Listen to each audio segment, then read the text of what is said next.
Okay, so last time we recorded, we went, like, insanely over time, right? We did. Like, And so insanely. Like, we rambled for 2 hours. so I understand that you had to cut it down.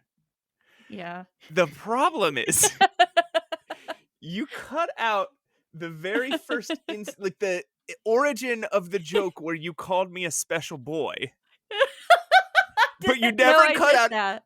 any of the other instances where I refer to myself as a special boy. So every listener thinks that just halfway through the episode, I decided I was a special boy and referred to myself as such. Just because I cut it out doesn't mean that I didn't think it. I don't go around naming myself special boy is just the thing I want people to know here. Okay. Just to reiterate, Matt doesn't think himself as a special boy. I think of him as a special, precious, cute little blonde-headed, goblin. I'm Is that like better? I'm like I'm like Dennis the Menace but 37 years old.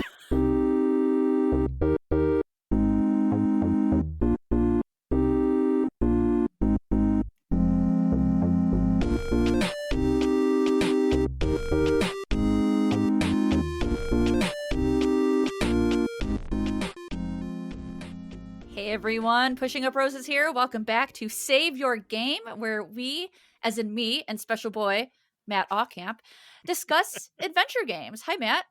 Hey, how's it going? How have you been? I'm good. I'm a little thrown because this started with a call out to me and my editing prowess. Well, yeah, I think I feel like I had to set the record straight because otherwise I come off like the biggest fucking weirdo that the world has ever known. So that I think that was just you were collateral damage in that. Well, now I'm gonna make up for it every Okay. single episode by calling you synonyms of, special and precious and all those Oh, things. Jesus. I made it my Uh, precious little boy. what have I gotten myself into? The best podcast in the world, naturally. Hey, I want to say to the listeners, holy shit, you guys. We record these things a week ahead of time, at least right now. Who Yeah, knows? right now we are. Who knows if Well, that'll last? yeah, exactly. But we just put up the trailer like 2 days ago, and within 24 hours, we had well over 1,000 downloads. Aw. That's amazing. You guys are cool. I hope you're enjoying the show. We're incredibly glad to have you. I think our trailer was amazing.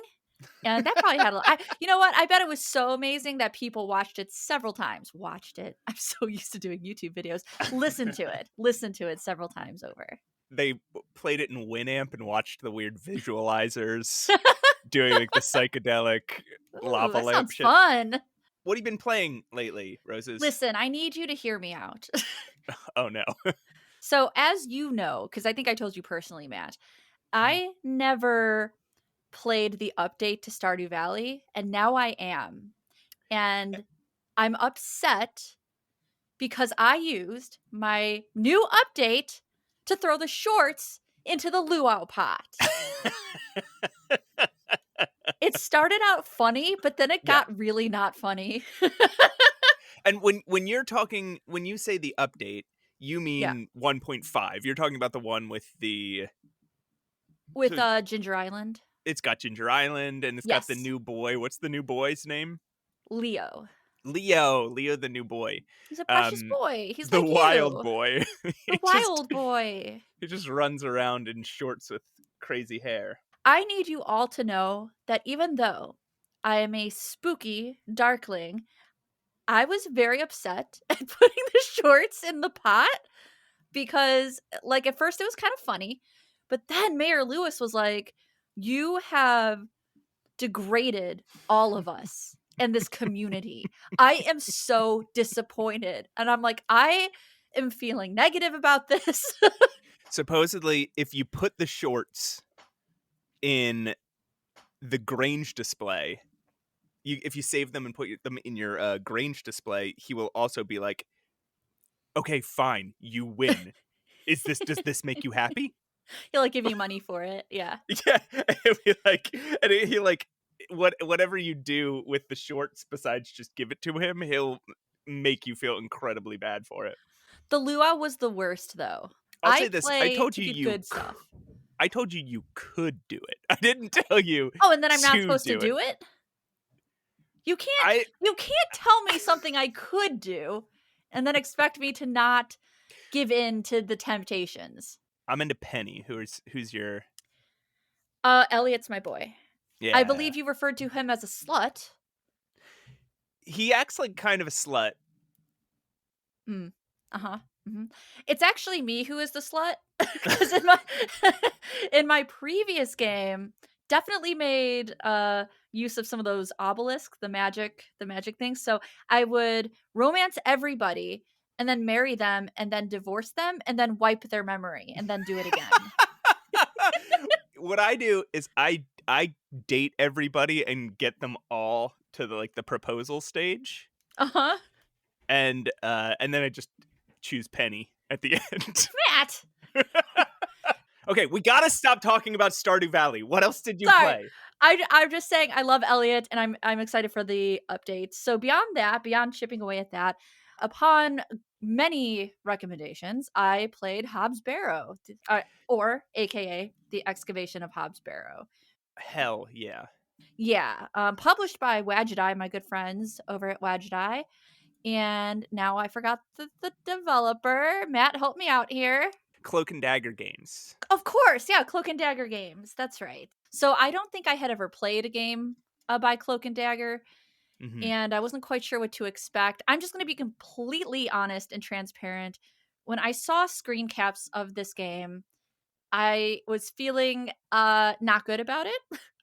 It made me feel negative, and I didn't like the screenshots. But upon playing it, all of the art makes sense in movement. Like, do you agree? Like, screenshots don't, I don't think they do it justice. I don't think I was as affected. So, for the listeners, it's pixel art. The characters and the scenes are like what I would consider gorgeous pixel art in a palette that a color palette you just don't normally see. Everything's kind of muted Hmm. and Earthy, I guess. earthy, Yeah, misty. Um, but the close-ups are horrific looking.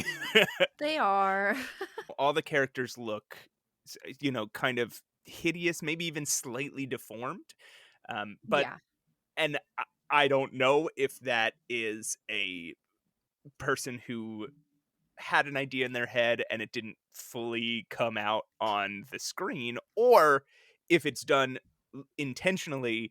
Either way, it has the effect of making the game just slightly more eerie the entire time, and I think it's yeah. very effective.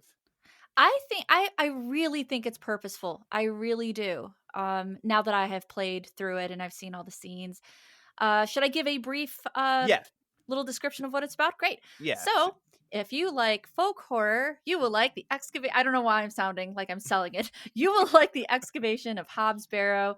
It's very much inspired by movies like The Wicker Man, Midsummer, and the dev also mentioned a little bit of Twin Peaks in there as well. H.P. Lovecraft as well. I wasn't getting the Twin Peaks vibe, but I was heavily getting the H.P. Lovecraft Yeah, Wicker Man vibes. So you are playing an excavator named Thomasina Bateman. She's awesome. Great voice right. acting, by the way. Thomasina is such a funny name to I me. love it. I'm sure that there are real people in the real world with the name Thomasina, but it feels like a sketch comedian who's just like adding a feminine ending to a male name. And it's like, I I'm like Thomas it. Cena. I'm I'm Joseph Ella.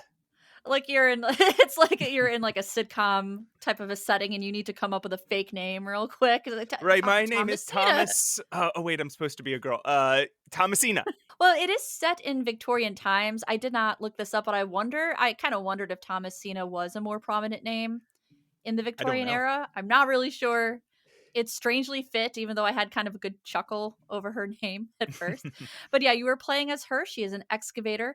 You're called to this small English town named Bewley, where somebody wants you to excavate a barrow named Hobbs Barrow.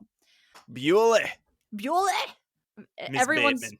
yeah, Miss Bateman. Everyone is great in these roles, by the way. Everyone is British, which is great. The I voice loved casting listening to is it. spectacular in Yeah, that game. phenomenal. Mhm. Phenomenal. I was blown away. So you get to this small town, and that's when it kind of gets very kind of very Wicker Man, very HP Lovecraft. This town seems to have a secret. Some people seem to know something kind of horrific about Hobbs Barrow and why maybe you shouldn't excavate this site because, as we find out in the game, her father tried to excavate this site 25 years prior with somebody else, and bad things happened when they excavated this. And I just love I love a town with a secret. I Right. love like a culty, weird town where some people are good, right? Because you got that sense. You didn't think everyone was in on this, right? You would say that there are good characters. It's hard to say because there are characters who at the beginning they tell you they don't know what Hobbs Barrow is, and then later they're like, I was feeling guilty. I do know what Hobbs Barrow is, and I'm sorry, but Yeah. That was the it's innkeeper, and I think he is just one of the untrustworthy ones. I think you find an ally in like some of the characters. what I'm saying about that innkeeper though is he seems like a guy who was trying to keep a secret and then ended up being good, and then you find out a little later he's got more secrets that he's also been keeping. Um, Exactly. so it left me at the end of the game wondering if even the characters that I thought I could trust maybe were a little shadier than I thought. Yeah. There came a point where I no longer trusted the innkeep, and I really only trusted there's a character named Arthur Tillett. Mhm. He becomes your ally, and maybe the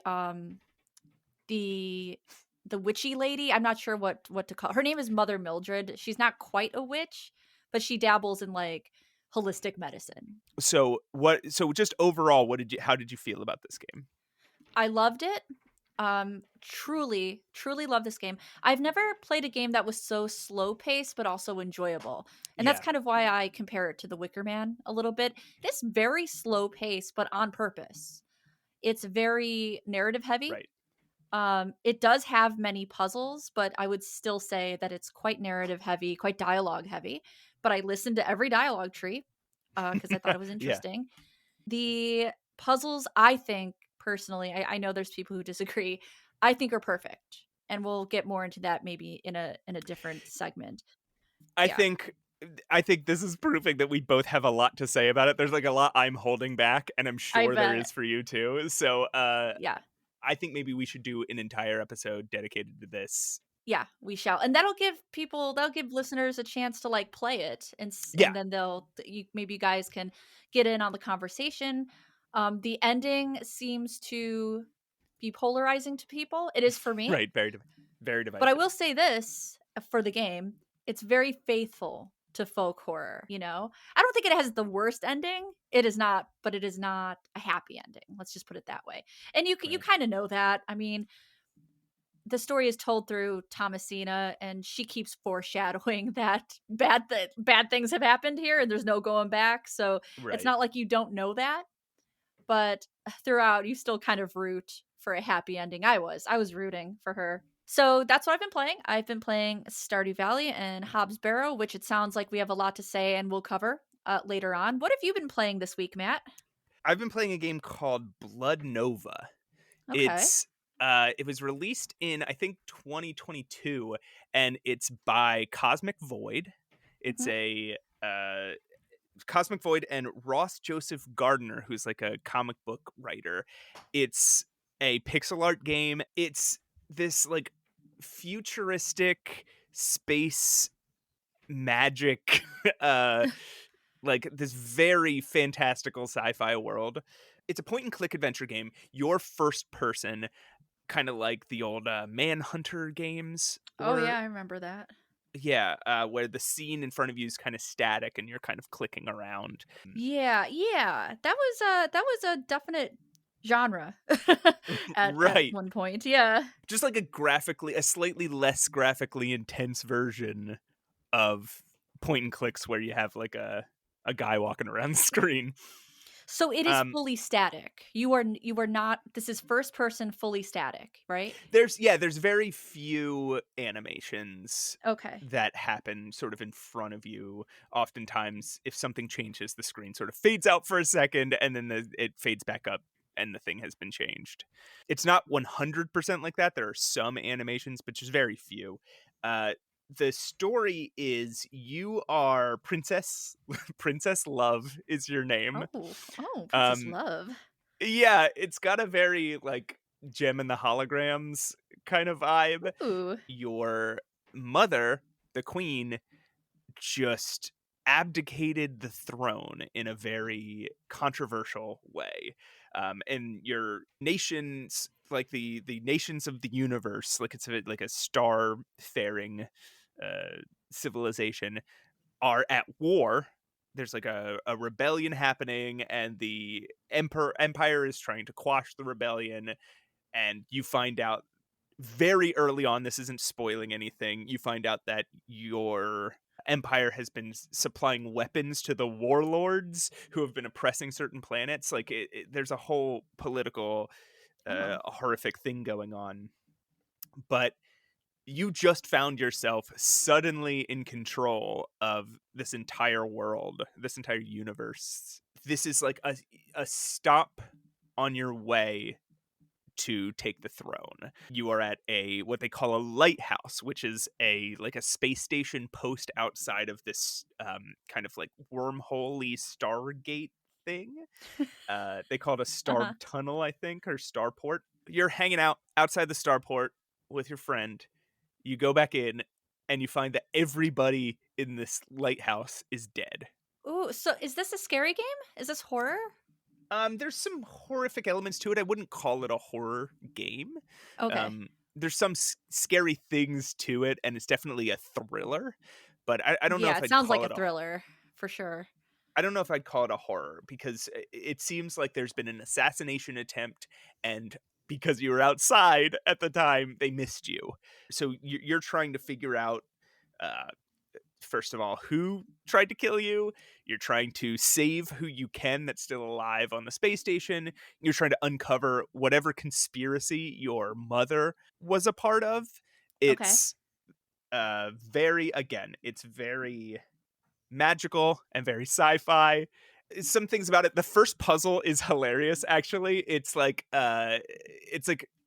sort of making fun of the idea of point and click puzzles. Like you find a gem Yeah. and you find a like a rod, and Mhm. you and your it's hard to tell, she's your bodyguard but she also might be your romantic interest, are locked outside of the space station at first, and you're trying to break your way in and she's like, okay, well, I know how to get in, but if you want to be the one to do it, go ahead. And so again, you find this gem, you find this rod, you connect them, and you decide it's a magic wand, and then you use it on the console, and you're like, oh, it didn't do anything, and she's like, it's okay, I already hacked the console, we can go in whenever you Nice. want. And so it's just like it Combine teaches everything with everything. Exactly. It teaches you how to play the game. At the same time, it's sort of just like mocking the Yeah. idea of point and click puzzles. There's also another funny thing in it where the first time you come across a dead body, you have to loot it. And it's kind of horrific. And your character's like, I don't want to do this, but I have to. And then Mhm. subsequently, every other dead body you come across, you have to loot. And so she's every single time like, oh my God, I said I wasn't going to do this. I've been doing this to every single person. I love looting bodies though. Like Yeah, yeah, I love that I'm so desperate in adventure games especially. I'm desperate to find cool stuff when I right. loot a corpse, you know? So it's a game that is it's small, it's small. I think it only takes like 3 hours or 4 hours to complete. It is only like 30 or probably 30 or 40 rooms in Okay. total, but it feels humongous. It feels huge. The consequences of these small things you're doing and things you're learning ripple out across this entire universe, and maybe Mhm. even into like a cosmic Void? magical A cosmic void? I said the thing. So it's a game about realizing your place in the world. It's a game about confronting tradition, and it's really cool. Check it out. It's called Cosmic Void. Sorry, that's the name Blood of the Nova. company. It's called Oh, Blood I Nova. put it in your head now. Yeah, you poisoned me. You poisoned me like I'm on an interstellar lighthouse. So that's what I've been playing. Roses, Yes. do we want to move on to our next segment where we talk about a Hobbs thing we're gonna Barrow.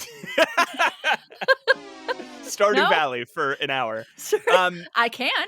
we're gonna be trying to give like our essential adventure games. If you don't know anything about the genre, here's where you start. Look, I don't know about my list. I am second guessing the list that I put together, but I'm going to say it anyway. So I just wanted to let you know that this already Yeah. comes with a warning. Like, you know what? I'm not sure. I might amend it or I might keep it the way it is. Okay, we'll talk about it right after this break.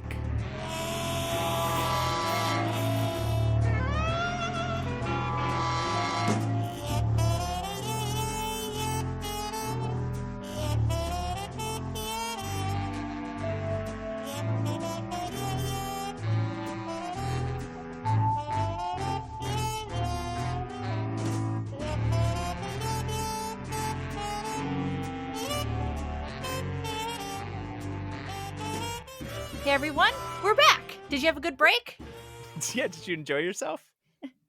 I mean, I had a drink. I fidgeted with a paintbrush. Oh yeah. Pretty great. Roses, I was talking to the listener. I was I was asking you how your break was.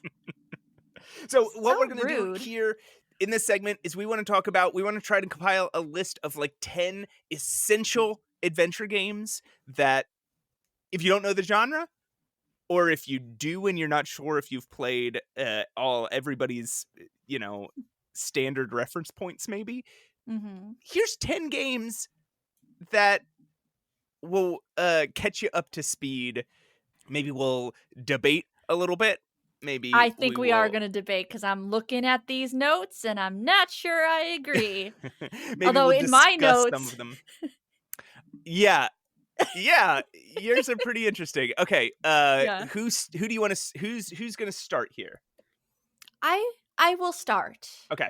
I will start. Okay, listen. Oh no. Here's the thing, right?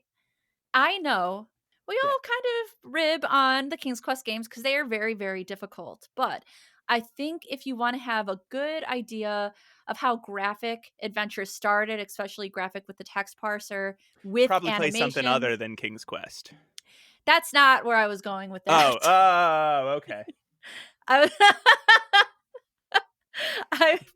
look, my first entry is King's Quest 1, the OG, because Wow. I really think that even though it is a very difficult game, Mhm. it is also just a great introduction of how things started out. You know, King's Quest 1 did so many innovative things. When you first start playing, it's like you've never seen a world like this before. And yeah, I know we're all kind of spoiled on modern games, but this is really how it started. It started out for me like this. For some people, it started Yeah. just text only, but I think we really expanded when the world was shown through graphics. I think you're right. I think the idea of seeing the world really changed the game in literally in some pretty intense ways. And I Yes, think King's Quest 1 is an incredibly important game as far as if this is this a game you need to play to understand the genre. That's where I'm a little more hesitant because it is definitely it's a good history lesson. sure. But is it a fun play, do you think? I don't know. We didn't say top 10 fun games. We said top 10 essential games. Right. I just think it's Yeah. important to know where it came from. And you Mhm. may like it. You may actually I was one of those people who did like the Sierra games that I did spend a lot of time on. So, I do think that people should give that genre of an adventure game a chance, see where it came from, and see if they like it. I would almost actually suggest something like Black Cauldron. Oh, I hated that game. Well, the thing about that game is it's very similar to King's Quest in that it's 2D, it's very blocky pixel art, and it's got a text Mhm. parser. But it's different than King's Quest in that it's a lot harder to die, and there aren't dead ends in I want people to die. it. Context. Again, we've talked about this before. You can play for hours and then find out that something you did at the very beginning was wrong, and that you just can't win the game. You have to You know start what? all over. So be it. Look, just use a walkthrough, Like people. trying to climb the beanstalk are just they're Yeah. just a little bit beyond conscionable How about in this then? 2024. What about the remake? The point and click remake of King's Quest 1. Then you can you get a sense for who King Graham is, what Daventry is. These are important. So if you're interested in the history of King's Quest 1, yeah, check out the AGD remake. If you are a masochist, check out the original King's Quest 1. Yeah. If you hate yourself, as I do, go ahead and play King's Quest 1, the original.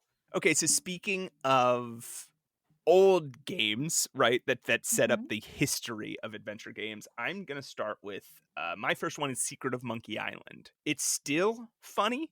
It's still beautiful. It's pixel art. It's point and click. It's got the verb menu at the bottom where you select Yes. pickup and then click on the thing you want to pick up. You select. I think it even has things that barely had any use, like Mhm. open, close, turn on, turn off. Yeah, Things that it you were not gonna use all those no, verbs ever. the word use works in all those scenarios, and Yes, it does. it does in the game. You can do use light switch. I don't know if there's a light switch in There's Monkey probably a Island, light switch. but maybe I'm thinking of like Maniac Mansion where there's Oh, light there's switches and definitely switches in Maniac Mansion. there's the word turn on and turn off. You can do use light switch and it still works. So like I Yeah. don't necessarily know that that was an efficient use of space, but it's interesting to see the verbs. It's still a funny game. It breezes by. I think it gets a little slow when you Yeah. get to Monkey Island. But before and after actually being on Monkey Island is still just like some of the best times Mhm. I've ever had in a video game, and I still play it. I do think it is a little difficult, so I would not be offended if anybody really needed to use a guide. You cannot Right. die in this game, and when I say die, what I really mean is you can't get yourself in an unwinnable situation, unlike the Sierra games where you can very much mess up. But that doesn't mean that it's an easy game, if that makes sense. There is one scenario in Monkey Island where you can die, and it is one of the funniest things that I've also ever seen in a video game. And you don't actually die. Well, yeah, I guess You you do, you do. Yeah. can. You have to Yeah, if you have not saved the game you're right. in the 10-minute span where you're slowly dying, you Yes, will that's have to true. reload an older save. That is true. I think the great thing about Secret of Monkey Island for beginners is the world building. It Right. really just it's just so gorgeous. It just really looks beautiful and mysterious. Right. And the character feels so cool and so good. Like Guybrush Threepwood is sort of an everyman in a sense, but on another level, he's sort of like I think of him like a Don Quixote type, right? I think of Guybrush Threepwood as a guy who read about pirates and fell in love with pirates without ever understanding what it was like to be a pirate or Yeah. why a person would or would not be a pirate. And so he just shows up at this island. He's like, I want to be a pirate. And they're like, okay. And we're like, okay, what are your qualifications? He's like, I can hold my breath for 10 For minutes. 10 minutes. It's such this like childish view, this such like immature view of the concept of Yeah, piracy and the reality of his own situation. And he's just such a darling, lovable, perfect, sweet boy. And I love very Guybrush lovable. Threepwood. He's just a precious little boy. No, I Okay, love let's move on. Guybrush. Guybrush is great. Let's move on to your second game. Mine is actually, this is a good segue. Mine is actually The Curse of Monkey Island. It was I think it was the first Monkey Island game I played, and I found it at a Babbage's. And this might actually be the first LucasArts game I played, which is Wow. wild to me. Right. Because I think I played it before Grim Fandango.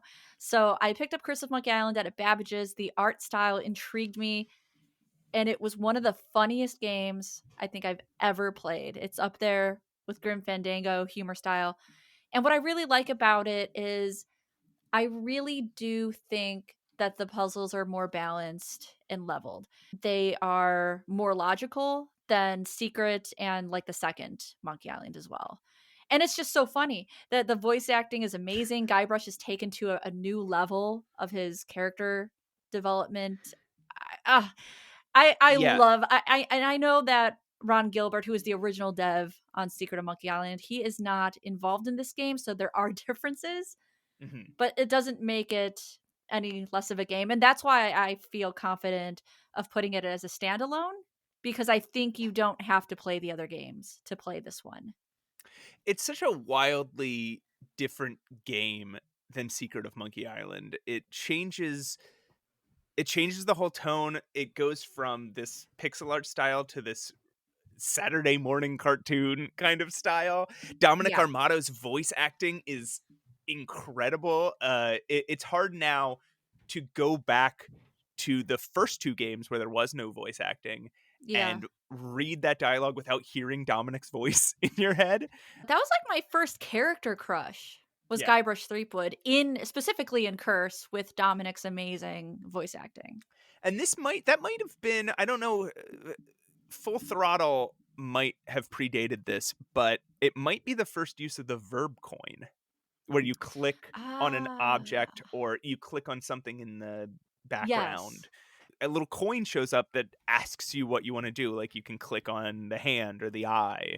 Yeah. Um, I I remember I had played Secret of Monkey Island a lot as a kid, and then I remember reading some sort of video game magazine and seeing advertisements for Curse of Monkey Island, and I was so excited to buy this game. I remember making my parents take me to where whatever the software store was at the mall and buying Curse of Monkey Island and Aw. being so excited. Like when I went to school the next day, I brought the manual because I just wanted to keep looking at it. Oh Like I my just god, wanted to Matt! Oh engage my god, I with did it. that too! Yeah, I brought game manuals to school with me. we were not very cool, huh?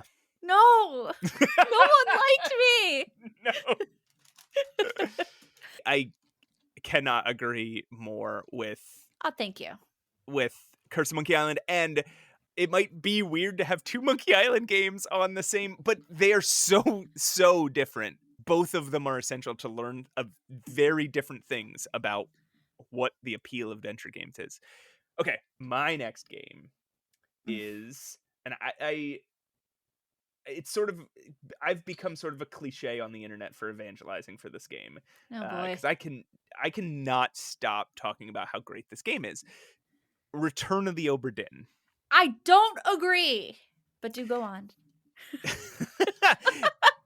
Return of the Obra Dinn it was the start. It's by Lucas Pope, and it was released in 2018. It's the start of a sort of whole new genre of adventure game. I guess you could kind of say there were similar things beforehand with like the Sherlock Holmes consulting detective games. Uh, Mhm.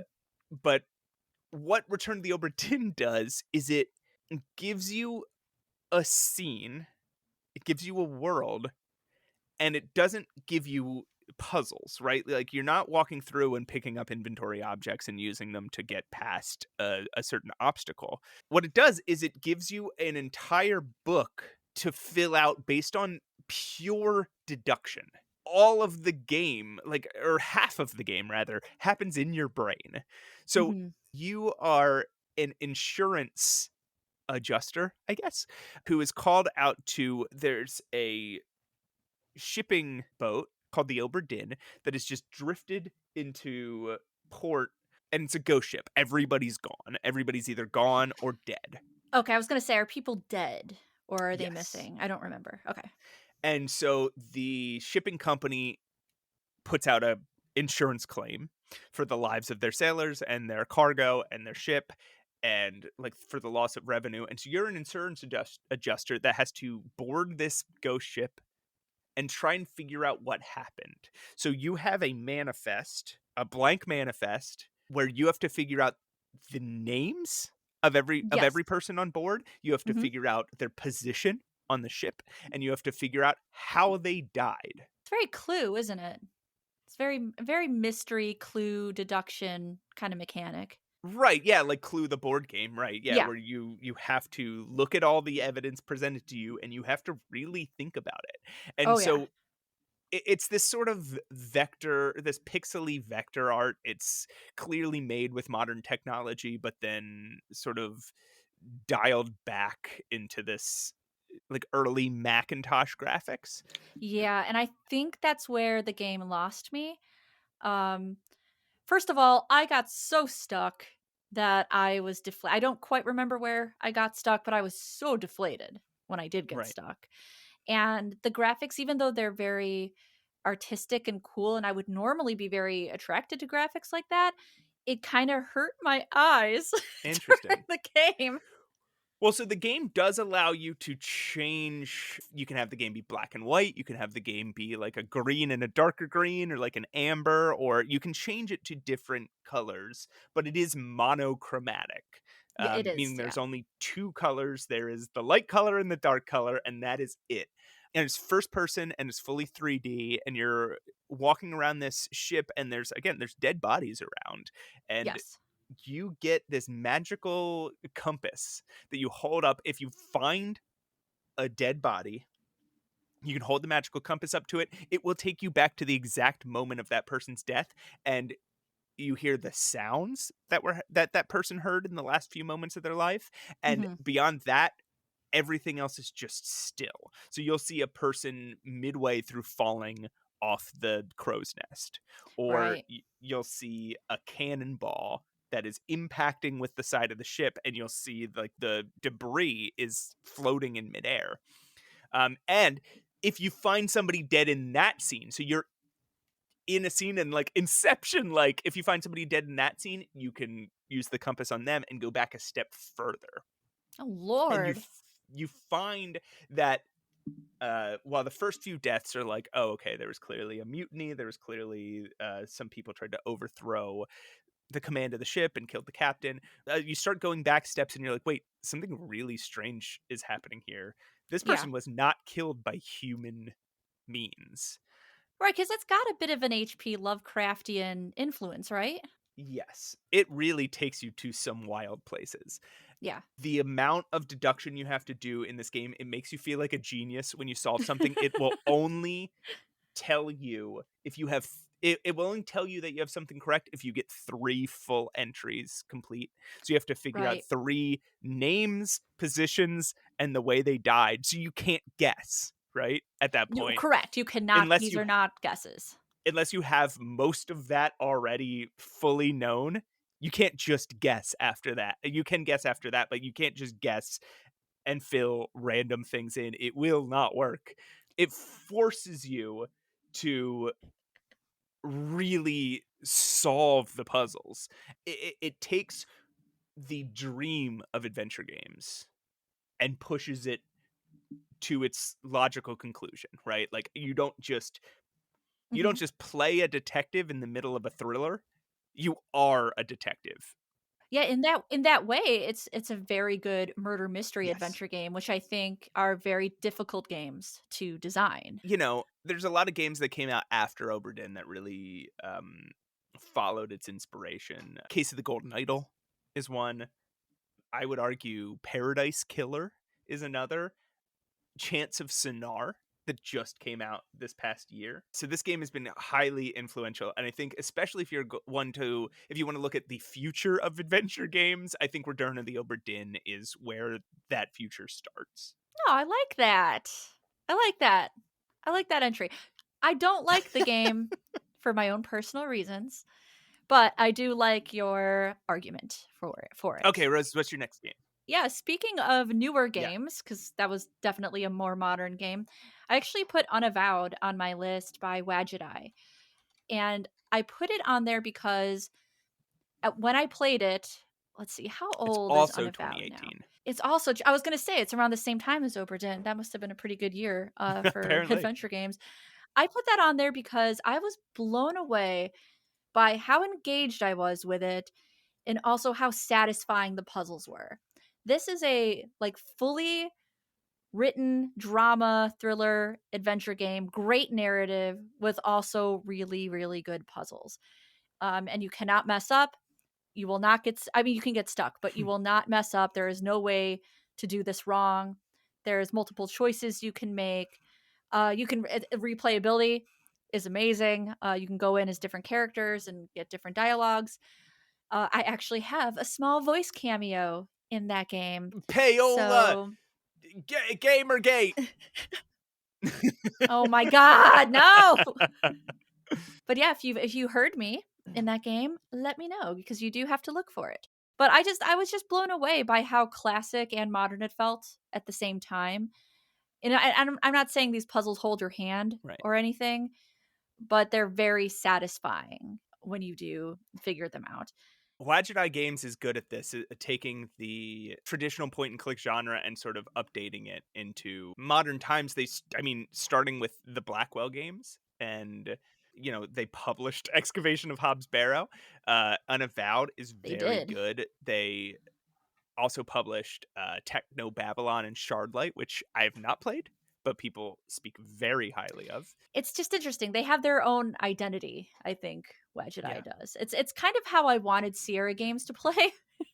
Not, more palatable, more less frustrating, but still keep, a certain right. quality. So I think we've maybe had this conversation before, but there have been adventure games where I just want to skip this dialogue. It's just like Yeah, going yeah, yeah. on. Discworld is one of them, and I love that game. Discworld, the adventure game, is one of my favorites. It's also the hardest game I've ever played. But that dialogue, that will go on forever. You'll be clicking through tree after tree, and it Yeah. gets exhausting. So I much prefer kind of these newer games that have more terse dialogue that is still very well acted. Cinematic dialogue as opposed to Yeah. literary kind of dialogue. Yeah. So did you put Discworld Yeah, on yeah. your list? My next game is Discworld. No, my next game is actually Firewatch. Um, I feel Hmm. like we Love that definitely game. needed what are now. There's a lot of debate about whether we should even use the term walking simulator because I the know. term was I know. made to signify this idea of people who can't fathom a game that doesn't have punching or shooting in it. Uh, those Yeah. people trying to make fun of this genre of games. I think the term walking simulator is very funny. As a person who Yeah. loves these sorts of games, I've heard them also described as first person narrative adventure games, which is Okay. That makes fine. sense. Walking Simulator is now a genre that you can search Yeah, games on Steam. So I think even though it started as like we're mocking this genre, I think it was at this point usurped and now it's just a category of its own. That's how that's how you I feel yeah. about it. And so I'm going to call this a walking simulator with absolute love. Firewatch Oh, is a game where you are a guy who's going through some rough times, personal times, and so you take a job in the wilds of I can't remember where it is. Oh, it's Shoshone National Forest in it's Oh, part of okay. Yellowstone it's in Wyoming. So you take a job out there to live in just some basically advanced treehouse Yeah, the for the entire watchtower. summer, and you're just watching for fires and you're watching for anything that might cause a threat to the forest. Although I reported everything I saw. I found a turtle, I reported that. I found a raccoon, I reported that. So I am on top of this. so so that's like the premise, but what the actual game is you are developing a relationship with this your boss, this woman who is also in this forest for the summer. Yeah, another dispatch. I guess a Yeah. dispatcher, watchtower And she's person. also Yeah. here for her own personal reasons. And she has a history Yeah. with this area. And so you're sort of uncovering the history, and there is a horror element to the game. There's a spooky mystery. And so there's like, yeah, there's this sort of really sad but really human love story. There's this really interesting mystery. I think if you want to understand these walking simulator games and what people like about them, Firewatch is probably the most accessible of them. There's always something to do. It moves it moves at a very nice pace. There's a lot going on, and it's just incredibly written, and it's beautiful. The whole game is beautiful. My next game is you're probably going to argue this, is the Colonel's Bequest, which is an older Sierra game. And the reason I am putting it on here is because I played that game when I was quite young. It did scare the hell out of me. I was scared of everything as a kid, you guys. I don't know how this happened. I'm pointing to myself. I don't know. I don't know where this came from. I don't know how it happened. But once upon a time, I was scared of everything. And the Colonel's Bequest had that ambience that was just very frightening to me. So it is based off a whodunit type of a format, an Agatha Christie story, if you will, very closed circle. People are getting murdered in this mansion, and you are basically playing detective. You're trying to figure out why people are dying and how they're dying and how how to protect yourself essentially. There are different endings for this game based on how you play it. So if you're very observant, if you talk to everybody, if you examine everything, if you figure out the story, you'll get a better score. You can actually do nothing in this game. You can just talk to people and that's and not figure out anything and get all the way to the end and get a low score. And instead of being deflated by that, I think I was encouraged by that. I think I was like, "Oh, there is more. What did I miss? What did I do? Like I got to figure this out." I think it's a good murder mystery mechanic. I think if you like Agatha Christie, it comes across as a cozy, and like I said, it is more difficult to get yourself in a bad situation. You're going to beat this game Right. whether you Right, like it or yeah. not. If you keep playing, you're gonna come to an end. That's the thing. You're That's the going to thing get an about ending. Colonel's Bequest is you don't get yourself into an unwinnable situation. You can die, and you can die in some You really can die. absurd, stupid ways. Like you can't walk down the middle of the room. I know that pisses you It's off so why would you much. do like I know they warn you. So there's a chandelier in the like the foyer of this game, and when you walk under it the first time, so they the character mentions something about how it's doesn't look stable. And then the second Yeah. time you walk under it, it crashes and you die. But that's for the rest of the game.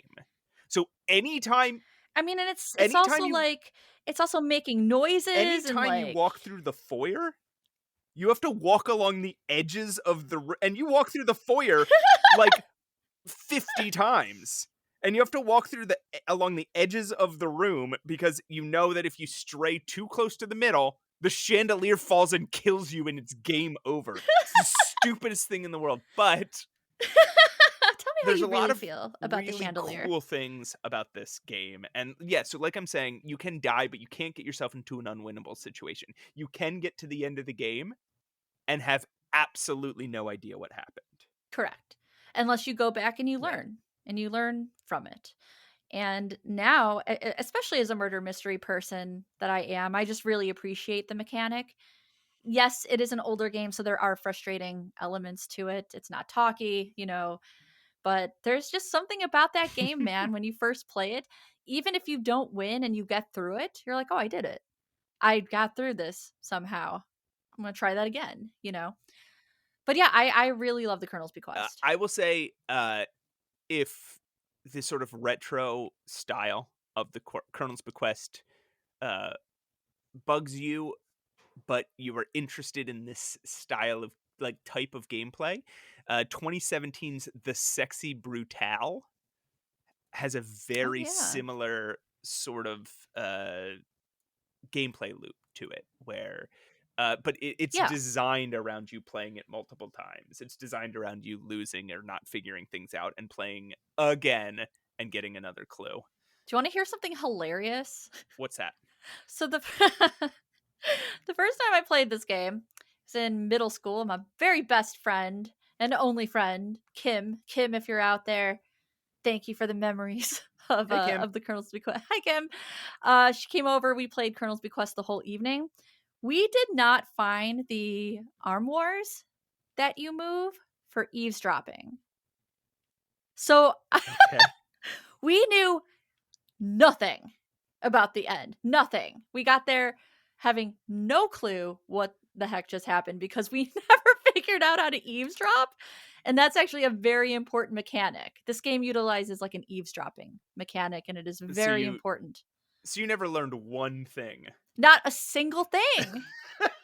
Not a single thing. You're just We like, went into the rooms and everyone's "Mm." like, "Oh, hush, hush. She's here again." I'm like, "Oh no, they're not. They stopped talking." And then Did I you would even leave. did you even find any of the dead bodies, or were you Yeah. just like, oh, okay, Oh because yeah, people were dying. that would be extra funny if you never found the dead bodies either, and the game was just you just got to the end and they were like, "Oh, thank God I survived," and you're like, "Wait, what? What? Where's everybody?" No, and that's what made it like also feel like we were doing something. Even though we Yeah. weren't doing the correct thing, we weren't exploring maybe enough, and Mhm. we didn't know the eavesdrop mechanic was so important. We still got through it and we saw all these dead bodies. And man, it was Yeah. scary at the time. I just walking onto a screen is like, "Oh, there's a dead body." Okay, so my next game, this was a tough one, but I'm gonna go with Telltale's The Walking Dead Okay. because I feel like what this list needed was the choice-based adventure game. The adventure game Hmm. where sure, there's some puzzles, they're not great. There's a really strong story. I think Walking Dead, uh, at least Walking Dead 1 has an incredibly strong story. Um, and the graphics are fun. They're like sort of comic books turned 3D. Right. Everything's got a sketchy edge to it. Right. What it shows that none of these other games show is this idea of different paths, right? There's a moment um I think this is in the first Walking Dead game, right? There's a moment early on where you are holed up with a bunch of survivors Mhm.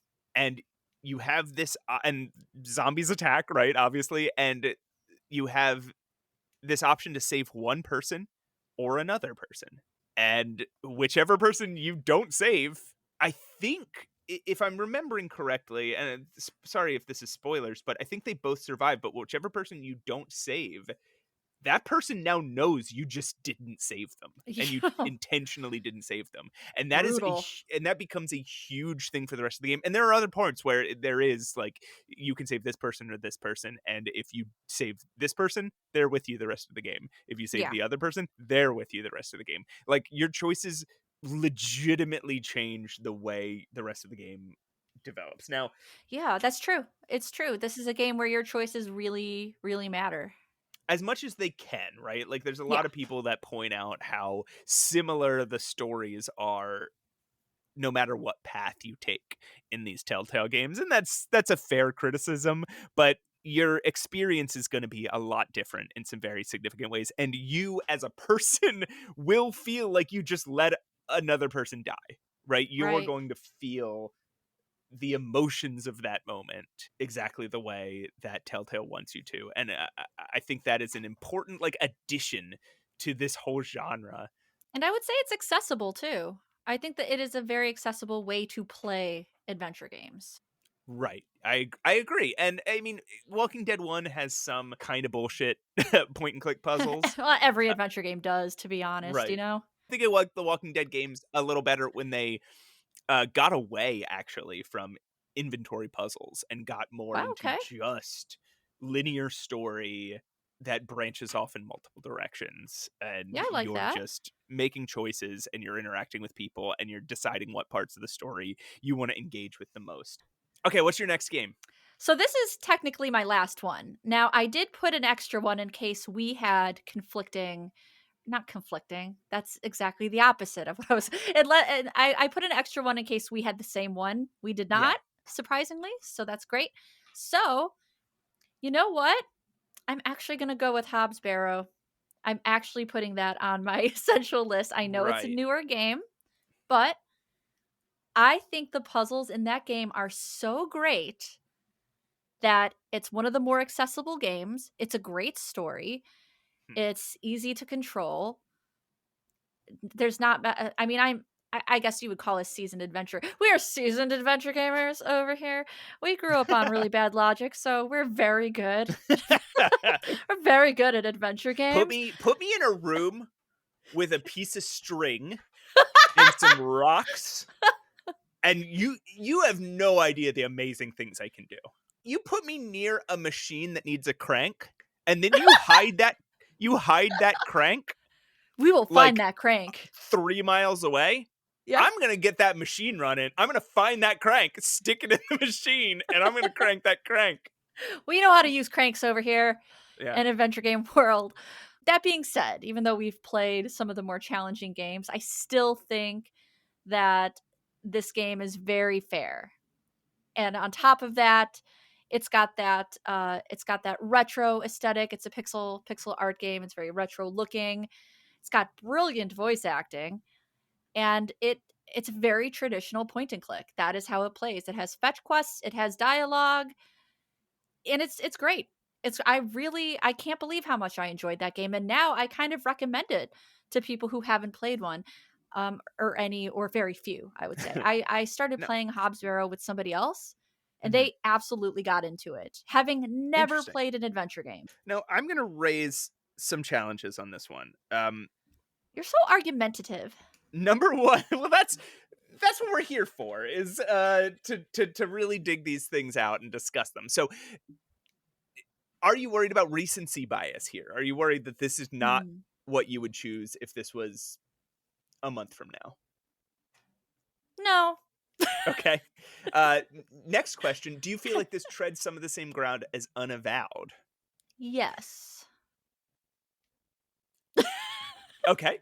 All right. I'll just keep going with questions then if we're not Yes. going to Next elaborate on them. next That's question, fine. please. Next question. Uh, I think it's interesting. We have very few games on this list. We don't have any modern point and clicks that show a modern graphical style, right? Like we have Hmm. Yeah. two retro pixel art games and then two, like, what, three legitimate retro pixel art games like that were I made at the mean, time when that was I guess modern. Firewatch it has newer graphics. It looks good. Yeah, I guess what I mean is like there are games like Roki, right? Mhm. Or I'm trying to think of like modern point and clicks that do not rely on pixel art graphics. And so I think Hobbs Bear is a great game. I would also recommend it to anybody. It's not that I think this is a bad choice. I think maybe we should just state for people, if for some reason you're listening to this podcast and you don't know adventure games, there are adventure games with modern graphics, right? Like there are What? adventure games with three, with I don't like think so. with like well rendered 3D graphics or modern cartoon style graphics, Or live or acted. Live live act acted FMV has very come back. or very stylized artistic graphics. Yeah. I think there's just something about when you played these games back in the 90s, you just love to see more pixels. Like I just Yeah. enjoy looking at the like what people can do with pixels even on Yeah. modern computers. It's just interesting that we look at pixel art as like retro art when Right. really I don't think it ever should have died. To me, it's as modern an art as anything else. You know what I Hmm. mean? I think creation of pixel art it's just a style to me. It's Right. not a thing of the past. It is a style that changes and evolves, you know? I think they would have called it a style because there was a point in time where that was all you could do. Like there were people Right. making pixel art that didn't want to be making pixel art. That was just the best they could do. Right. I think that's a thing that um, we run into when people are frustrated about old Sierra or LucasArts developers coming back and making games that aren't pixel art. They're like, "Hey, you sold out. Why aren't you using pixel art?" Well, it's like pixel art wasn't a style choice in Right. 1991. It was the only thing you could do. Right. But it does, but I think you're right that at this point now it has become a style and people have sort of owned it to its own artistic form. Would you consider Return to Monkey Island modern graphics? Yes. Okay. But we can't put another Monkey We're Island not game gonna put on our no, we're list. leaving it Hobbs Barrow. Okay. I just wanted to raise some questions and then move on to my final game, which is Tex Murphy Under a Killing Moon. Very interesting choice. This is also a classic game. It is. There was Sierra and there was LucasArts. This is back in the early days of adventure games. And then there was this studio, Access Software, who is doing these series of silly detective games called Tex Murphy. And the first two were pixel arty, and I love them, but they're not very good. Yeah, I agree. And then the third one, they changed it up. And Under Killing Moon is FMV. It is there are live actors that are Yep. filmed in front of a green screen and then placed in the game, and you're seeing actual actors have actual performances. Which I love, by the way. I just want to put that out there. Yeah, I love live acted games. yeah, I think they are the best. and they're walking around. It's still you're looking at static images, sort of like Mist, right? It's Yeah. 3D environments or it's 3D appearing environments, but it's not actually 3D. It's a still image rendered in 3D, and then you're looking for hotspots and clicking them, or you're clicking an arrow and then moving on to the next scene. It's a funny game. It Yes, it is a is it, humorous game. it has really good inventory point and click puzzles. It has really, yeah, the acting is interesting, and I think we needed an FMV game on here. We needed a full motion video game in here. I was thinking that too. I almost put Contradiction on here, which is Oh, a more modern FMV game. But I think Tex Murphy is a good choice. It's got a vibe, it's got it's that got a aesthetic. vibe. Now, there is a thing about Tex Murphy games where they all this is I think across the board is they start very good. The beginning of any Tex Murphy game is great. The middle of any Tex Murphy game is great. The end of every Tex Murphy game is like it's like they went too long and got bored with the game and were just like, Oh okay, let's no. just put something here, right? Yeah. Every single Tex Murphy game, the last hour or 2 hours is like, it's like they gave up. Like a Stephen King ending. Have you Right. noticed that? Stephen King cannot write an ending. They're all Yeah. fairly questionable. And to be fair, endings are difficult to write. Like, so, have you Yeah. seen some of my videos? Sometimes I end it with like, and that's it. Roll Uh, credits, I guess. It's hard to conclude things. yeah, I agree. I think one of the things about the Tex Murphy games, though, is there are logic puzzles in most of the Tex Murphy games. And logic puzzles just basically means rather than diegetic puzzles, rather than something that comes out of the environment, it's like it takes you to a different screen where it gives you Mhm. some sort of like a puzzle that employs logic, right? Like Yeah, it's like a like slider puzzle. There's a logical explanation. There's a way to get through this puzzle, math yeah, puzzles, stuff like that. Yeah. like you could have that puzzle outside of that game. You could take Yes. that puzzle, come up with 90 variations of it, and it could be its own game. So Tex Murphy has those, and they rely on them so much more heavily towards the end of all their games. Oh, Uh, I see. this is this is incredible problem with their final 3 games, Hmm. Pandora Directive, Overseer, and Tesla Effect, where again it feels like they stopped making the game. It feels like they were Right. just like, I don't know, just throw something in there. I think Under a Killing Moon is maybe the best one in terms of how the community feels. Do you think Yes, so as well? I think that one's pretty much championed as the best one in its series. I agree. Yes, I think Pandora Directive is a close Yes. second, but Tesla Effect, again, the first 5 hours of that game are definitely, without a doubt, hands down, 100% the best Tex Murphy game that they've ever made. Because that's a newer one, Tesla Effect. Tesla Effect, yes. The Yeah. last 3 hours of that game, I guess it's like, I'm looking at it on Steam now. I played it for 10 hours. So I guess maybe the first like 6 hours, 7 hours of that game are amazing. The last 3 or 4 hours of that game are it's the worst. It is Oh, worse than anything they've ever made. that's Um unfortunate. yeah. I don't like to hear that. That's really unfortunate. Uh so Because sorry if to be you're a saying downer. the final 3 hours, that's a lot. That's Yes. a It lot is a of lot and time. it is really frustrating and they've remade a lot of the, and this is another thing, they remake the Tex Murphy games, right? Yeah. The first game was called Mean Streets and it was not good. Right?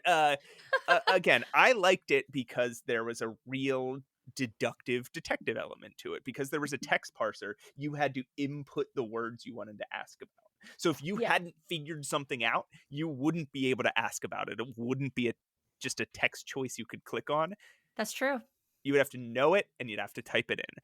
I Yeah. thought that was incredible, and it made me write things down on pieces of paper and really figure stuff out.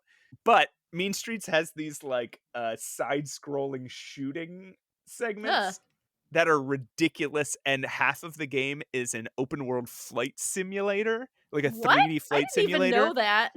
Yeah, that is unbelievably bad. So they remade Mean Streets in 1998 as a game called uh Overseer, right? Oh. And it was done in I did this, not yeah, know that. and it was done in the style of Under a Killing Moon and Pandora Directive. Uh and then they've been working on this game called Poisoned Pawn since 2015. We don't know if it's ever going to come out. I think it's been canceled by this point. But Aw. years and years into making this game, The Poison Pawn, they decided it was going to be a remake of Overseer, which was a remake of Mean Streets. It's No. like, stop remaking the games. Like, you remade the same game twice.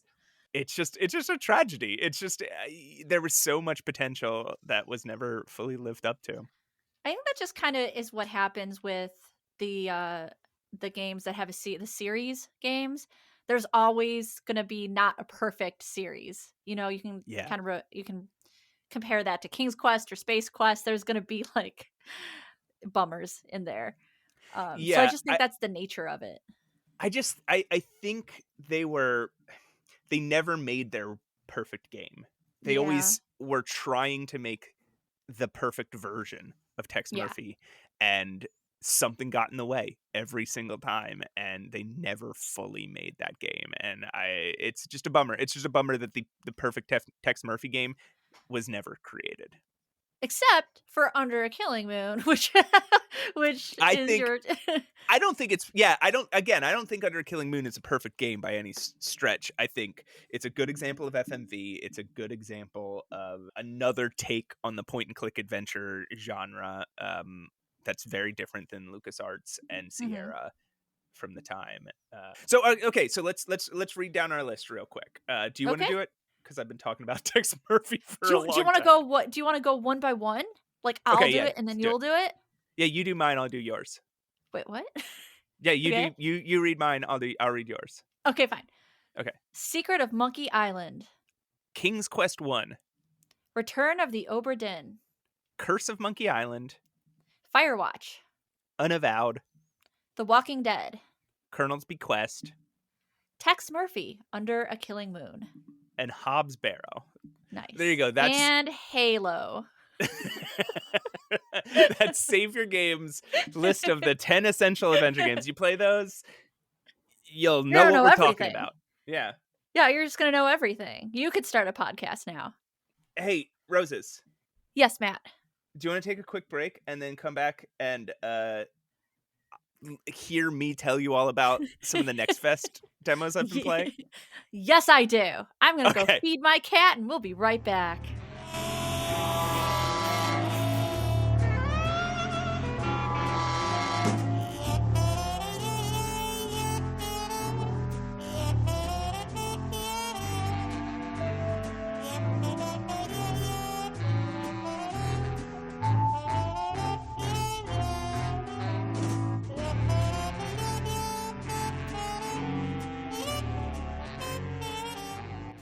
We're back. Hi, Matt. So what we thought is that we're still trying to figure out like the format of this podcast, but we thought we would end most of them with sort of like, what else have we been doing? What non-adventure game stuff have we been doing? Yeah, because we're people. We have lives. We do stuff too. Sorry, I don't know why I got defensive. We want to recommend like, oh, I've been playing this non-adventure game, or oh, I've been reading this book, or oh, I've been watching this TV show or movie. So unfortunately, for this episode, the only thing I want to talk about is more adventure games, and I'll explain why in a second. First, Roses, what non-adventure game things? Oh, well, I have a life. Okay. I've been doing things. I started a video on The Company of Wolves, which is a horror film starring Angela Lansbury. So I watched that and got that together. And I have been doing diamond art. And I look, I sneezed the other day, and there are little tiny resin pieces all over my home that I'm never gonna find, and I'm at peace with it. Diamond art, I think. I was talking to a friend about this the other day because everybody's doing diamond art these days, and I have this feeling that. Do you remember in the 90s, people would do those things where you had like a sheet of cloth with a bunch of like a picture and a bunch of colors on it, and you Mhm. would pull little bits of yarn through the Oh, yeah. cloth, and you would end up with this Yeah. like shag carpet picture. Oh, that's coming back, Matt. Well, so thrift stores in the late 90s, early 2000s were full of these things because everybody was doing them in the late 80s and early 90s, and then nobody wanted them. I have a feeling in the 2030s, every thrift store is just going to be full of diamond art. Oh, like finished diamond art, like diamond art pieces that are in a frame. Exactly. Because I framed Yeah, mine. I think there's going to be framed diamond art all over the place. So I mean, does that mean you don't want the diamond art picture that I made for you, Matt? What I is it? made Is it. it Guybrush Threepwood? No, it's a computer. Oh. It's a computer that's saying hi. Yeah, just I made don't it go. just for you. Just don't go to any thrift stores in Pennsylvania over the next couple years.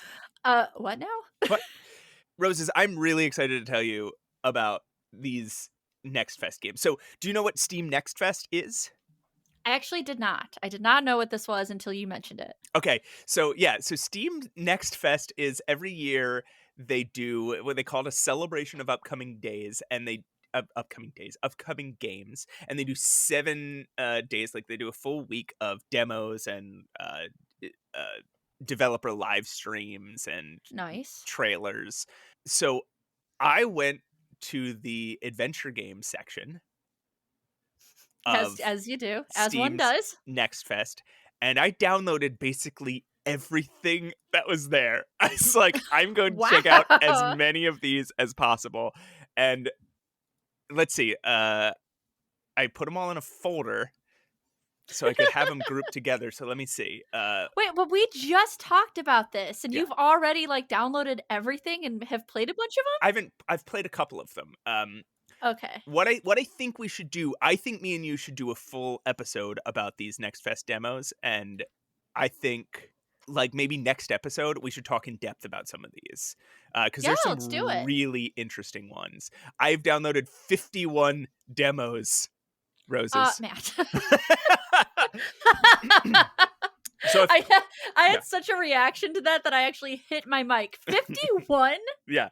So I've played about 7 of them, Okay, that's and pretty impressive I already. just there's a couple that I want to talk about right off the bat. And again, we can talk about them more in depth next week. But and the unfortunate thing is, by the time this goes up, these Next Fest will be over, and so Aw. some of these demos might not be available. But these are games that you can look forward to, and some people leave their demos up, so you might not be able to get some of these demos that we're talking about.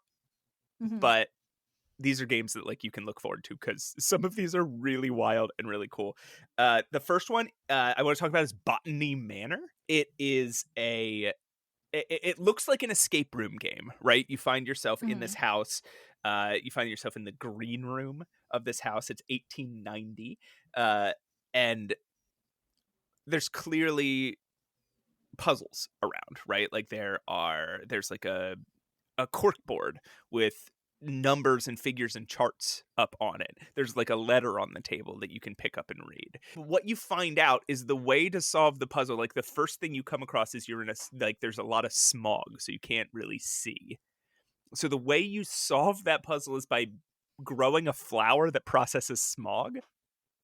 And all these kind of like escape room puzzles are built around figuring out how to make the flower grow.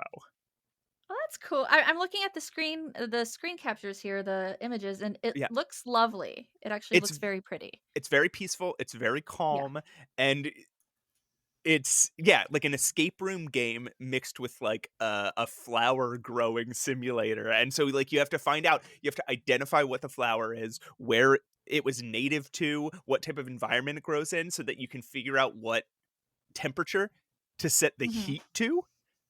So you can plant the flower, put it in front of the heat, and then watch it grow, and then it'll filter out the smog. There's other puzzles that are kind of like that as you're walking around this manor. My one complaint with it is that the manor's a little too big. So I was gonna say, like, this is starting to sound a little complex.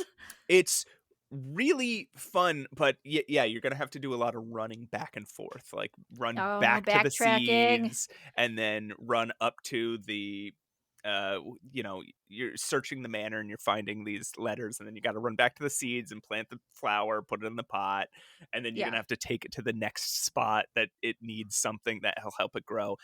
It's but I'm really excited for it. It's called Botany Manor. It is by who's the developer? Balloon Studios, and the publisher's Whitethorn Nice. Games. Awesome. What else? I like flowers. I like growing stuff. Next game I want to talk about is called Cabernet. It's technically an RPG, but it's an RPG in the way that like Pentiment was an RPG. Mhm. Um, where it's I don't know if there's going to be combat. It doesn't seem like there is, but it's more about building like your stats, your RPG stats are science, art, logic, and history.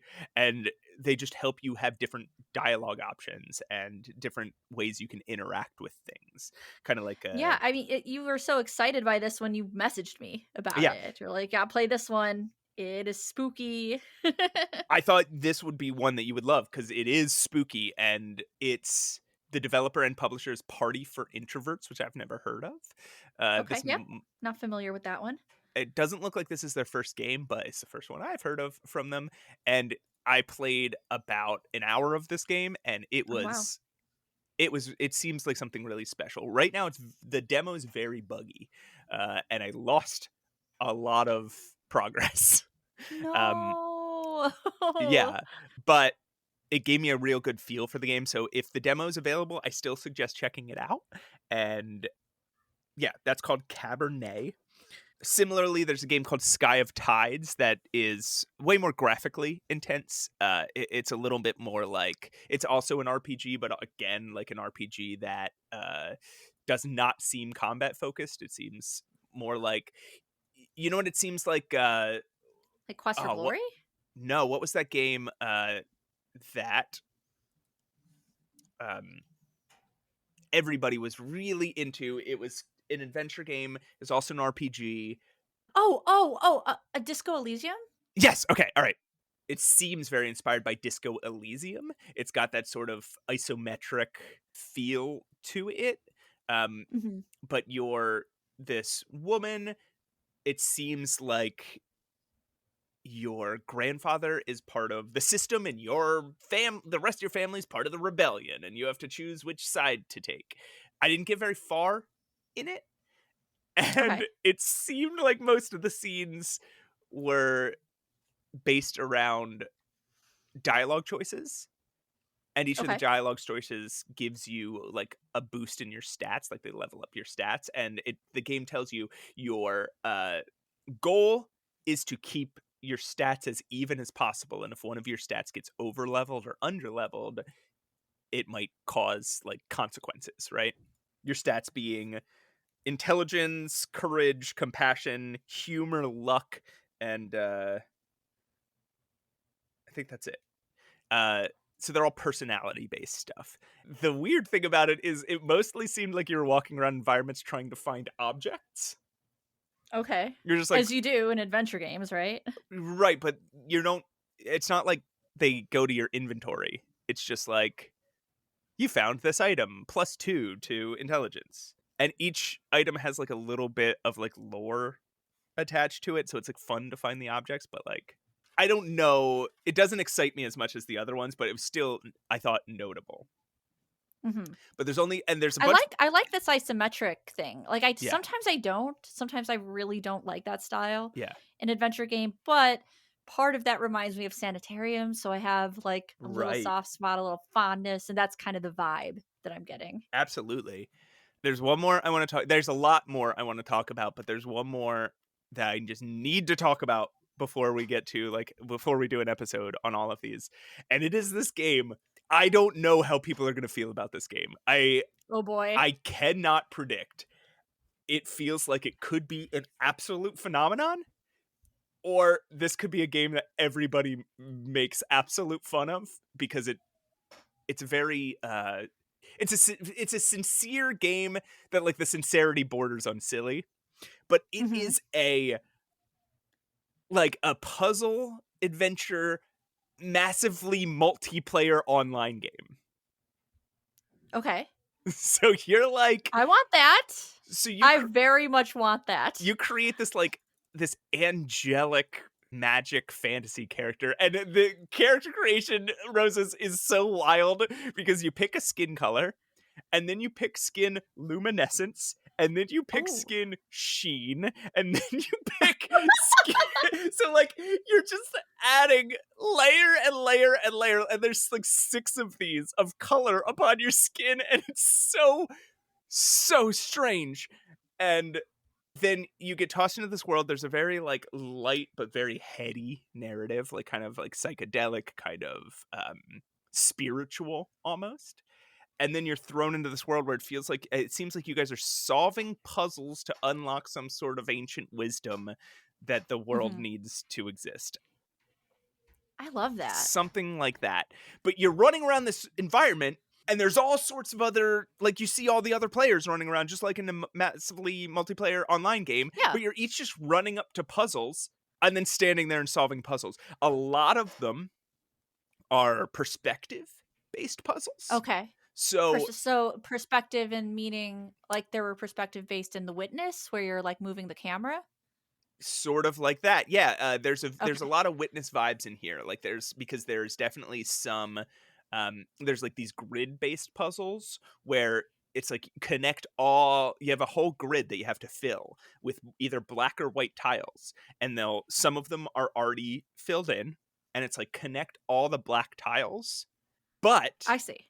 there can be you're not allowed another rule, like you're not allowed to have 3 black tiles in a row, Or Right. connect all the black tiles, but also connect all the white tiles. Or I'm trying to think. Oh, or there's a number, and it's like there's like a white tile that has like the number 3. So that means like there can be 3 white tiles attached to it. Okay. And so you'll have to figure out how to fill all these numbers while also doing something again like connecting all the black tiles in between them. So real logic based, but then there's these perspective based puzzles where it's like find an angle to look at the series of rings where you're looking through Right. all the gold rings but none of the purple rings. I am so bad at those kind of I just I am so Yeah. bad at them because there were a few of those, like I said, in the witness, and I'm like, what? Yeah. I didn't grow up on them, you know? Yeah, I mean, these puzzles are and they're wild. Like there's one where there's a bunch of orbs floating in the air, and you have to find the right angle to look at the orbs so they form a circle. And then you click in the middle of the circle and you solve the puzzle. I played this game Oh god. for 4.5 hours. Is that why you weren't answering my texts? Stop it. So Because you were doing logic puzzles for 4 hours? So I got to I leveled my character up to level 6. So you get these you solve these puzzles, you get like points and you use them to level up your character. Like I got the double jump. I got wings, so now I can glide in the air. I got a like a turbo jump so I can fire myself up in the air and then fly on the wings. I am so into this game. And again, I can't tell if it's good or if it's just speaking to a broken part in my brain. And I don't know if when this game comes out, people are going to be like, this game is a revelation. Or if people are going to be like, this is the stupidest game ever. Can you believe these nerds are playing it? And I'm going to be These one of those dweebs. nerds. Yeah. Well, maybe it'll find like its niche audience and you're one of them, you know? Yeah. Perhaps. So the demo is pretty open-ended. You can play it as long as you want, but there's just like areas that are blocked off. Another warning, it uses your Steam name as your character name. So Oh. if you have a Steam Okay. name that you didn't mean to be public, you might want to think about that before you start the game. Time to get my secret second account out. I found somebody in the game that there's somebody running around that made me their name made me laugh so hard.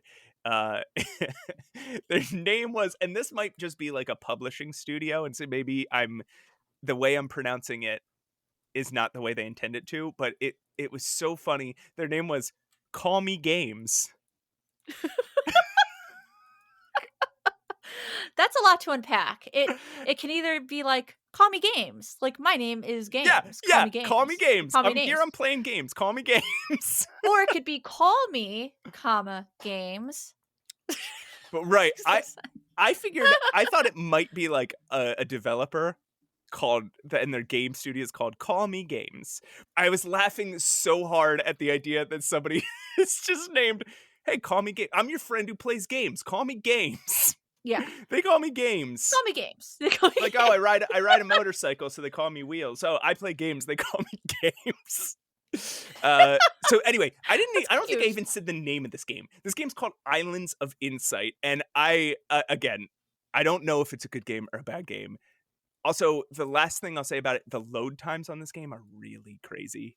That might improve though over Agreed. time because this is currently a demo. Yeah. Agreed. The game's not even out until actually the game comes out in a week. It comes out on February 13th, which is like I think the day this episode might be published. Yes, it is. Wait, right? Or we're recording.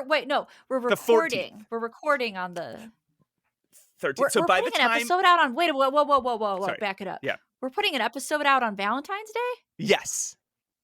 And we haven't done anything for Valentine's Day. Oh, missed opportunities. Yeah, because everyone's favorite holiday, Valentine's Day. People are going to be so upset that we're not talking about everyone's favorite holiday, the one that has no problematic aspects to it and that nobody has trouble with at all. Valentine's Day. I mean, we could have talked about Leisure Suit Larry looking for Oh, love in all the God. wrong places. But so interestingly, yeah, this game will have come out the day before this episode releases. Nice. If you guys want to find me online, run around Islands of Insight. Oh my god.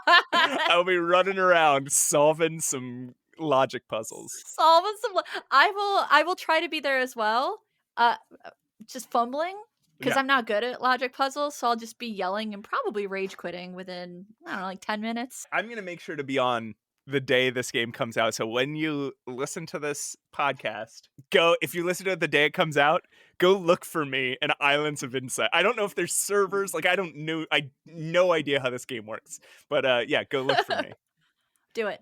If you want to play a game with Precious Boy Matt Ockamp, this is your opportunity. I think next week we should break down some more of these demos because there's so many really cool adventure games that are part of Next Fest, and they're all games that'll be coming out over the next year or two. You guys can probably look forward to that in the next episode. Roses, do you also want to tell them what else is coming up in the next episode? Well, yes, I do. We have an interview with Julia Minamata, who is the developer of the Crimson Diamond, which is a Colonel's Bequest / Laura Bow homage, let's say. I actually did a video on it. There was a demo that she had put out. I did a video on that. So you can play what she has out. You can watch my video. We're going to talk game dev and probably Laura Bow. We're probably going to bore Matt to death just talking about Laura Bow. Laura Bow.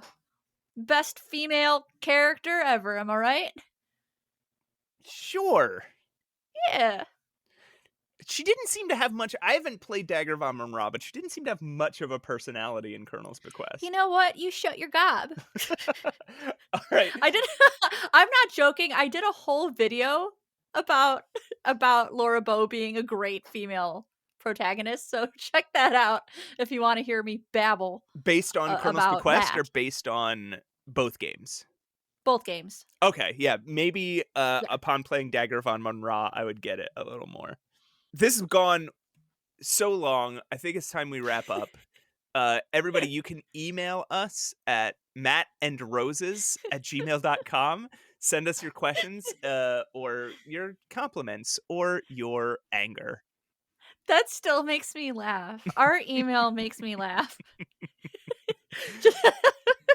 It's just the most prosaic sounding thing. Yeah. mattandroses@gmail.com. What was our outro from last episode? Matt and Roses signing off. Oh, podcast is art. Art is suffer.